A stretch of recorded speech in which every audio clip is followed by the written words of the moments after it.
बापू, आप एक पूरी राम कथा को लेकर ट्रेन यात्रा निकाल रहे हैं, पूरे भारत के भ्रमण पर निकले हैं। और मैंने अभी देखा कि यहाँ पर भी आप आए हैं, रामचरितमानस को लेकर आए हैं, हमारे साथ यहाँ रखी है और बापू इसे लेकर आए हैं और पूरे भारतवर्ष में इसके लेकर ही साथ साथ आप चलेंगे। तो बापू, आज के इस कलयुग में जब इतनी हिंसा हो रही है और आप देख ही रहे हैं क्या माहौल है, ऐसे में आपको ये आइडिया कैसे आया? क्या आपका उद्देश्य क्या है? सबसे पहले तो आपके सभी दर्शकों को मेरा प्रणाम। जय सिया राम। सबसे पहले बात मैं ये कहूं कि मैं किसी को लेकर नहीं आया, ये पोथी जी सबको लेकर आई। वो हमारे पीछे इसीलिए है कि हमें पुश कर रही। और रामचरितमानस सेतु का शास्त्र है, सबको जोड़ने का। और आज मैं महसूस कर रहा हूं कि भगवान शिव के चरणों में बैठकर कि मैं पोथी जी हमको ले आए हैं और मैं मेरे साथ केवल भारतवर्ष की जनता नहीं, 140 करोड़ लोग ही नहीं, लेकिन वसुधैव कुटुंबकम, पूरी वसुधा हमारा परिवार है। मैं केवल वसुधा पूर्ति भी सीमित नहीं होना चाहता, त्रिभुवनीय चेतना हमारे साथ है। तो मैं आज पहले दिन इन सभी को याद करके इस पवित्र धाम में इन सभी को बधाई देता हूँ।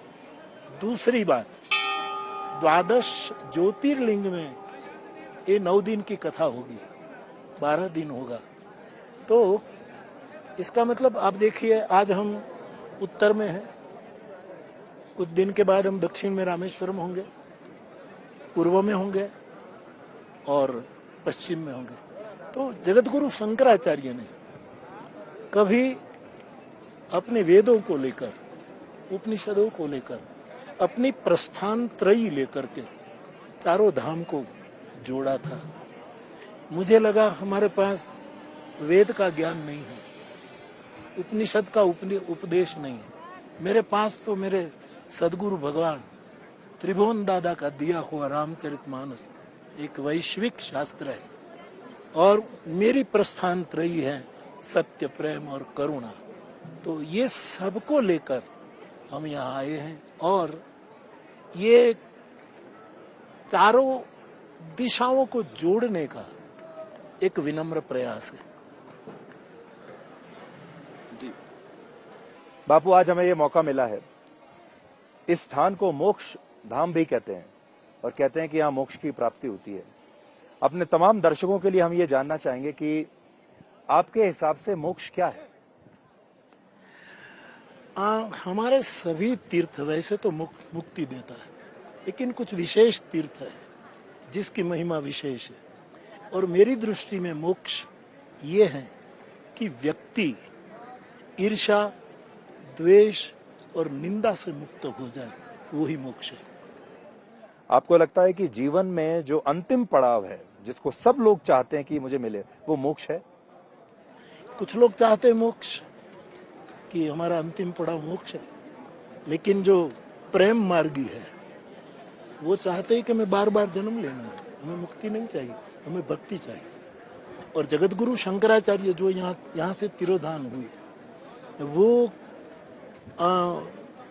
मोक्षवादी महापुरुष थे, लेकिन उसने भी दैव्यापराध समापन स्तोत्र में कह दिया कि न मोक्षस्य आकांक्षा, मुझे मोक्ष की इच्छा नहीं, मैं निरंतर जन्म जन्म शिव शिव भवानी की जपता, मैं शिव पार्वती का जप करता हूँ।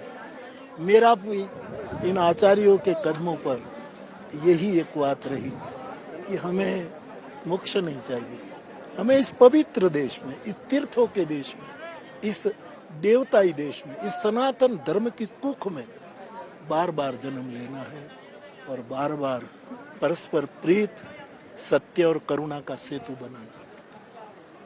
आप अपने लिए कभी मोक्ष मांगते हैं? आपको भी मोक्ष चाहिए? नहीं, बिल्कुल नहीं, मोक्ष नहीं चाहिए।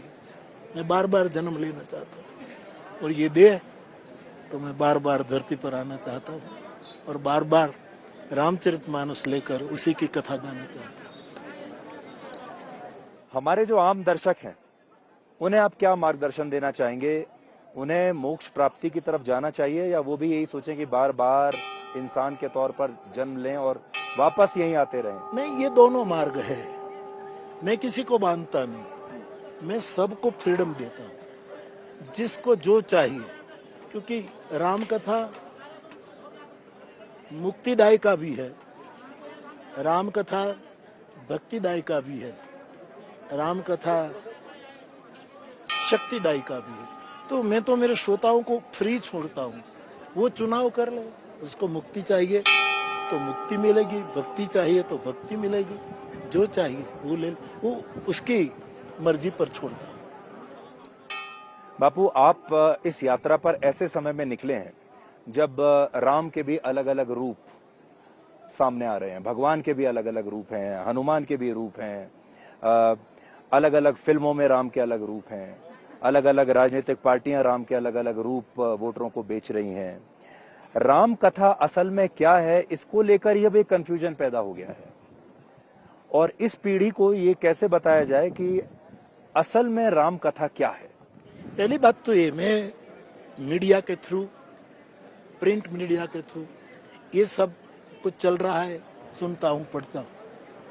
मेरा स्पष्ट कहना है कि राम साधन बनना नहीं चाहिए, राम व्यक्ति का साध्य होना चाहिए। और हम लोग उसको साधन बना करके किसी न किसी रूप से लाभान्वित होना चाहते हैं। राम क्या है वो वाल्मीकि रामायण बता सकती है, वाल्मीकि के बाद रामचरितमानस बता सकता है। हम अपनी कल्पना की उड़ान से हनुमान, राम या तो इस परम पात्रों को अपने ढंग से कोई संवाद दे दे, अपने ढंग से उसका रूप दे, मेरी दृष्टि से एक किसी के हित में नहीं।